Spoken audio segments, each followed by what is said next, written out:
พระองค์จะตัดสินอย่างเที่ยงธรรมพี่น้องอย่าตกใจเมื่อเฮ็ดดีแล้วบ่มีคนยองบ่ต้องตกใจเนาะอย่าเมื่อยล้าในการเฮ็ดดีอยู่ในพระคัมภีร์คาเลเตียบท6ข้อ9เพิ่นว่าอย่างนั้น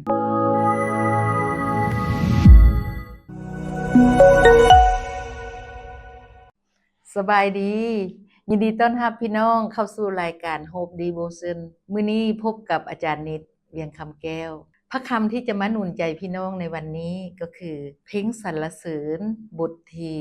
92ข้อ12ถึงข้อ15เราจะอธิษฐานก่อนจะอ่านพระคำของพระเจ้าเนาะขอเชิญข้าแต่พระบิดาเจ้าแห่งฟ้าสวรรค์ของพวกลูกทั้งหลายพวกลูกทั้งหลายมีใจสมชื่นยินดีที่ได้เข้ามาอบรมศึกษาถ้อยคำของพระเจ้าอธิษฐานหาพระบิดาพระบุตรพระวิญญาณบริสุทธิ์นั้นพระองค์ประทับอยู่ในพวกลูกแล้วพระวิญญาณบริสุทธิ์ฉะนั้นมื้อนี้พวกลูกก็จะบรรยายเกี่ยวกับการเกิดผลของมนุษย์หรือว่าของที่ต่างๆที่พระเจ้าให้เกิดแม่เพลูกนอกการเกิดผลฉะนั้นพวกลูกอย่ากล่าวให้เป็นถ้อยคำของพระเจ้าจึงอธิษฐานขอพระวิญญาณทรงนำพาบันดาลจิตใจพวกลูกเข้าสู่ถ้อยคำนี้อธิษฐานในพระนามพระเยซูคริสต์เจ้าอาเมนอยู่ในหัวข้อมื้อนี้เนาะก็ใส่หัวข้อว่าการเกิดผลในพระเจ้าพระคำมื้อนี้เนาะแม่นพระคำเพลงสรรเสริญบทที่92ข้อ12ถึง15ประการที่1เนาะคนชอบธรรมนั้นจะเจริญรุ่งเรืองขึ้นดังต้นตาลใหญ่ขึ้นดังต้นแปกที่เลบานอนนั่นประการที่1พระคัมภีร์ของพระเจ้าตอนนี้เพิ่นได้เว้าถึงว่าคนชอบธรรมนั้นจะเจริญขึ้นดังต้นตาลจะใหญ่ขึ้นดังต้นแปกที่เลบานอนนั้น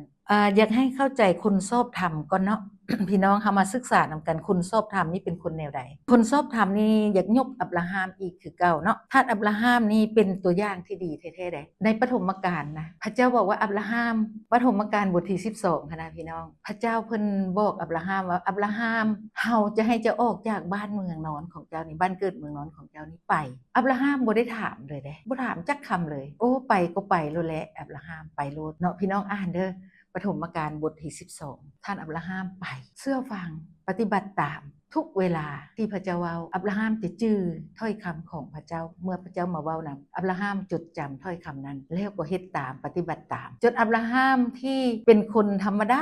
าแต่อับราฮัมเชื่อฟังแล้วบ่ธรรมดาเด้อับราฮัมไปกับพระเจ้าบ่ธรรมดากลายเป็นคนหั่งมีกลายเป็นคนเกิดผลหลายชัดสาวาสิ่งก็แพร่ขยายออกไปอยู่บ่อนดินแห้งแล้งเป็นดินทรายทะเลทรายแต่อับราฮัมไปอยู่แล้วพระเจ้าจะส่งฝนให้อันนี้นะ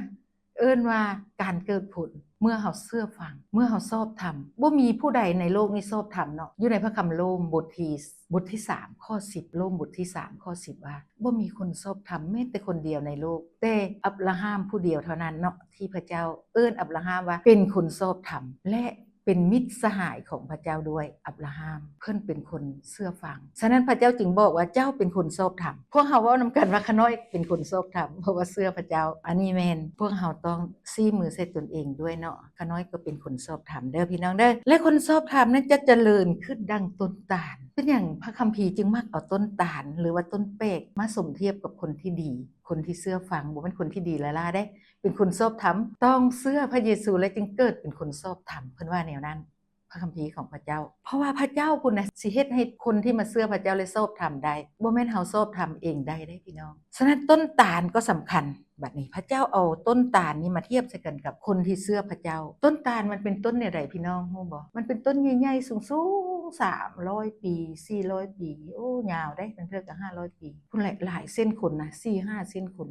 บ่ล้มง่ายบ่เฒ่าบ่แก่ง่ายเฒ่าแก่เท่าใดแห้งใบยังเขียวแล้วก็เกิดมากหลายๆสูงซะสิไปเอามากได้นี่โอ้ยขึ้นไปตั้ง20เมตร30เมตรเด้อันนี้เพิ่นเอิ้นว่าต้นตาลเพิ่นสมเทียบคนชอบธรรมนั้นจะเจริญขึ้นดังต้นตาลเนาะต้นตาลอายุหลายแล้วก็มีมากหลายแก่เท่าใดแห้งมีมากหลายเนาะเป็นมากดุเนาะผู้ใดได้กินจักเทื่อมากตาลแซ่บหลายเนาะมากตาลนี่เนาะ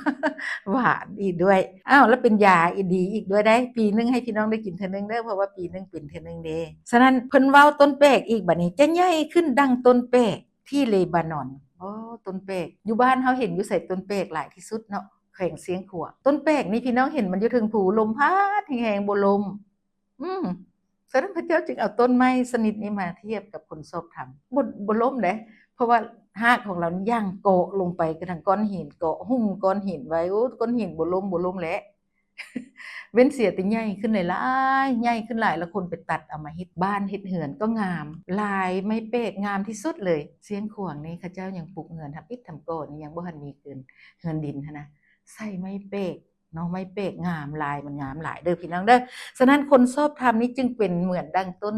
ตาลและเป็นเหมือนต้นเป๊กเพราะจะว่ามันเจริญเด้เพิ่นเว้าแนวนั้นเนาะฉะนั้นขอให้ประการที่1นี้เป็นประจำใจเฮาไว้เนาะว่าเฮาต้องเป็นคนชอบธรรมเมื่อเฮามาเชื่อพระเจ้าแล้วและให้เฮาเจริญขึ้นดังต้นตาลเหมือนดังต้นตาลมีอายุหลายแล้วก็เกิดมากเกิดผลตลอดเด้อแล้วก็ใหญ่ขึ้นเหมือนดังต้นแป๊กที่เลบานอนบ่ล้มง่ายลมพัดก็บ่ล้มเด้ต้นไม้เหล่านี้เพิ่นจึงเอามาสมเทียบให้เฮาเนาะเอาบัดนี้ประการที่2ต่อมาในข้อที่13พวกเขาเป็นดังต้นไม้ที่ปลูกไว้ในวิหารของพระเจ้ายาเวห์เกิดดอกออกผลในเดินของพระเจ้าของพวกข้าน้อยอีกแล้วพี่น้องพระเจ้ามักเอาคนชอบธรรมนี่เปรียบเหมือนต้นไม้ที่ปลูกไว้ในพระวิหารอันนี้ข้าน้อยเข้าใจแบบนี้เนาะอาจจะเป็นพระวิญญาณเปิดเผยให้ข้าน้อยก็ได้ต้นไม้ต้นนี้แม่นต้นไม้แม่นพระเยซูเป็นต้นไม้เนาะที่ปลูกไว้ในพระวิหารของพระเจ้ายาเวห์พระบิดาของเฮาและเกิดดอกออกผลในเดินของพระเจ้าเดินพระวิหารของพระเจ้าและพวกข้าน้อยเนาะของพวกข้าน้อยด้วยเนาะของพวกเฮาด้วยความหมายอยู่ในที่นี้ก็คืออยากสมเทียบกับเอาพระคำของพระเจ้ามาเปรียบเทียบเนาะว่ามีพระคำเขียนไว้ในพระคัมภีร์หันว่าพวกเขาเป็นดังต้นไม้ที่ปลูกไว้ในพระวิหารของพระเจ้ายาเวห์พระเยซูเนี่ยนะเวลาพระองค์เดินอยู่ในโลกนี้เนาะพี่น้องอ่านเบิ่งอยู่มาถ่ายเนาะเพิ่นย่างไปกับสาวก12คนเมื่อเพิ่นเอิ้นเอาสาวกแล้วเพิ่นก็ย่างไปกับสาวก12คนสอนเขาเจ้าไปนำทางหั่นแหละสอนเรื่องนี้เรื่องโน้นเห็นหยังก็สอนไปเด้พระเยซูสอนแล้วยังมีพวกฟาริสีติดตามพระองค์ไปด้วยติดตามไปเอาเรื่องพระองค์หั่นแหละแต่เขาก็บ่ถึงเวลาก็เฮ็ดหยังบ่ได้เนาะพระเจ้าบ่อนุญาตก็เฮ็ดหยังให้เขาเจ้าบ่ได้เนาะเฮ็ดให้พระเจ้ากับสาวกบ่ได้เพราะบ่ทันถึงเวลาก็ย่างไปเว้าไปย่างไปเว้าไปเนาะลมไปแบบอย่างที่ดี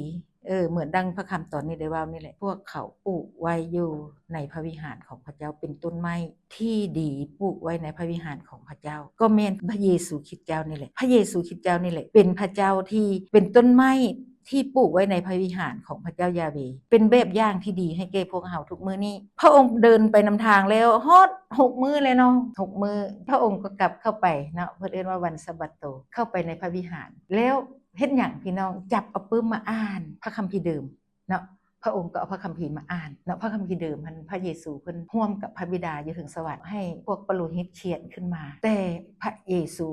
ก็เป็นองค์พระผู้เป็นเจ้าอยู่ในนั้นถ้าเฮาอ่านพระคัมภีร์เดิมเห็นองค์พระผู้เป็นเจ้าแม่นพระเยซูแหละอยู่กับพระบิดาเพิ่นก็เป็นอีกพระภาคนึงแต่แม่นองค์เดียวกันแล้วเมื่อเพิ่นลงมาในโลกเพิ่นก็ยังพาสาวกย่างเลาะไปเบิ่งนั่นเบิ่งนี่แล้วก็เว้าสอนไปแล้วบัดไปฮอดมื้อวันที่7ก็เข้าในพระวิหารได้พี่น้ององค์พระเยซูคริสต์เจ้าของเฮานี่เมื่อเพิ่นเป็นมนุษย์อยู่ในโลกเพิ่นก็พาสาวกเข้าไปในพระวิหารในวันที่สะบาโตวันที่7ซึ่งเป็นวันหยุดเฮ็ดงานต่างๆให้เข้าไปในพระวิหารของพระเจ้าไปฟังพระคำของพระเจ้าเนาะไปก้าวหนุนใจเป็นถ้อยคำของพระเจ้าหรือไปก้าวหนุนใจว่าพระเจ้าช่วยหยังแน่เนาะอันเข้าไปในพระวิหารท่านแม่นแนวนั้นไปอ่านพระคัมภีร์ไปศึกษาไปฟังพระคำไปอธิษฐานร่วมกันไปร่วมชีวิตกันประการที่2นี่เว้าแนวนั้นเว้าถึงเรื่องการเกิดผลเราต้องไปเกิดอยู่ใส่อยู่ในพระวิหารเป็นต้นไม้กับเป็นต้นไม้คือพระเยซูและต้นไม้ที่ดีนำคนไปเกิดอยู่ในพระวิหารนำคนไปพระวิหารของพระเจ้าแล้วไปเฮ็ดหยังอยู่หั่นไปเกิดดอกออกผลในเดินของพระเจ้าของพวกข้าน้อยได้บ่แม่นไปล่าๆได้ไปแล้วเกิดผลได้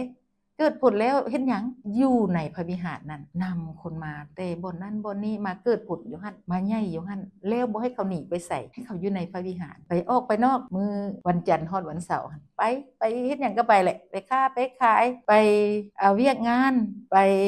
เฮ็ดไร่ไร่นาพวกเฮ็ดไร่เฮ็ดนาก็ได้ประกาศข่าวประเสริฐนำพวกเฮ็ดไร่เฮ็ดนาสุดท้ายมานำมาโบสถ์มาวิหารมานมัสการพระเจ้ามาศึกษามาเรียนรู้มาโบสถ์นั้นบ่แม่นมาลีนมาหัวบ่แม่นมาเว้าจมกันเด้มาพิดมาเถียงกันบ่แม่นเด้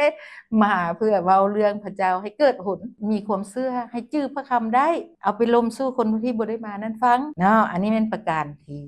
2ในข้อ13บัดนี้ประการที่3ในข้อที่14อายุเพิ่นน่ะนะเนาะในพระคำตอนนี้เขียนว่าอายุแก่แล้วก็ยังเกิดมากอย่างหลวงหลายใบก็ยังเขียวงามดีทั้งแข็งแรงอยู่เรื่อยโอ้ขอบคุณพระเจ้าคันว่าอายุอยู่ในที่นี้เนาะอายุนี่ก็เพิ่นก็มาถามหาอายุเนาะโอ้เจ้าได้จักปีแล้วพบกันเนาะ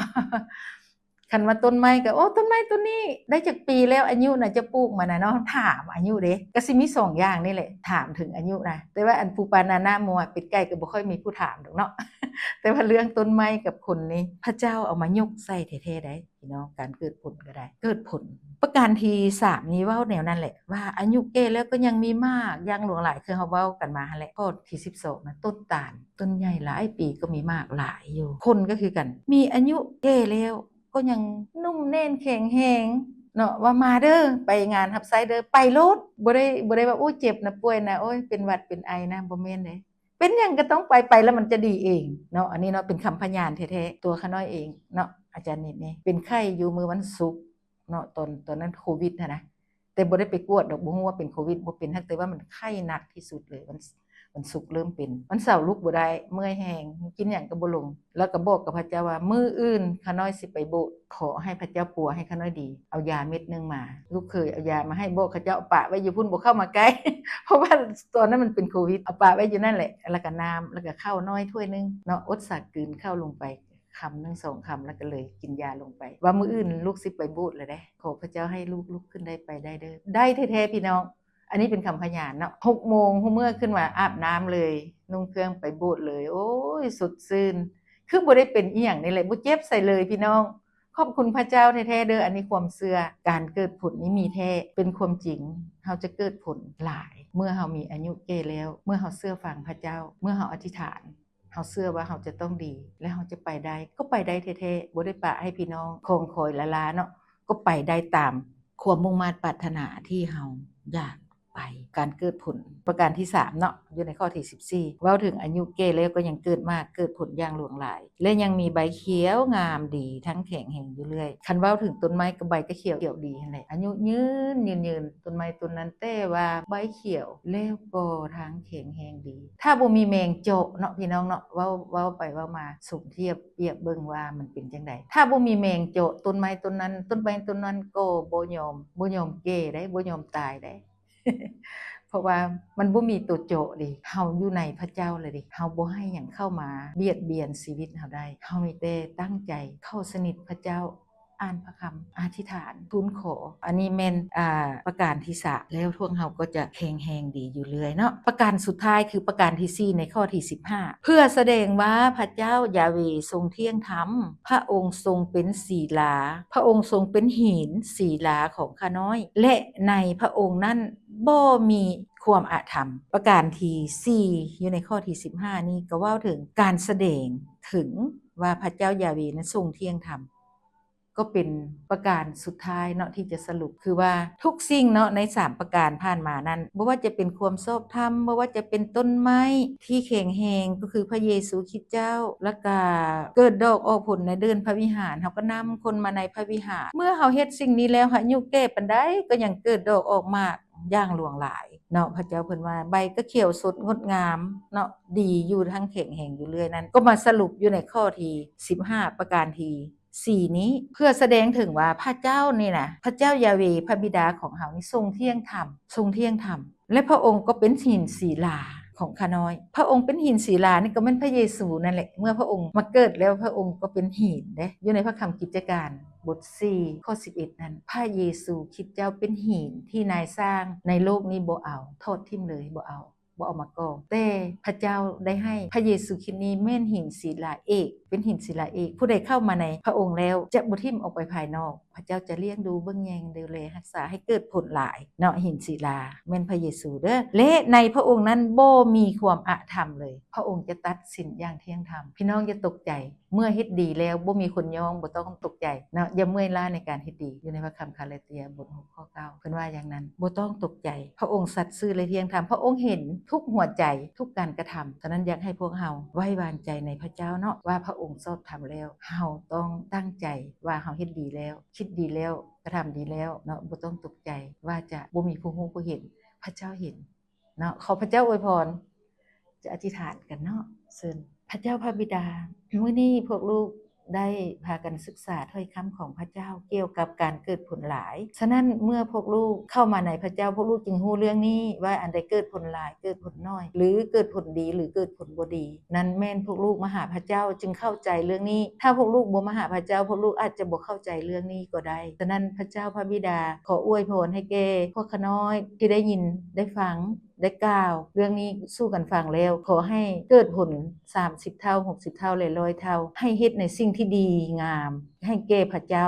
ต่างหน้าพระองค์เพราะว่าบ่มีผู้ใดเฮ็ดสิ่งใดเมื่อคนบ่เห็นเฮ็ดสิ่งดีเมื่อคนบ่เห็นบ่มีไผอยากเฮ็ดแต่คนลี่เฮ็ดในสิ่งที่บ่ดีเมื่อบ่ได้เชื่อพระเจ้าแต่มาเชื่อพระเจ้าแล้วให้เฮ็ดในสิ่งที่ดีทั้งที่คนเห็นและคนบ่เห็นก็ให้เฮ็ดแต่สิ่งที่ดีๆขอพระเจ้าอวยพรจึงอธิษฐาน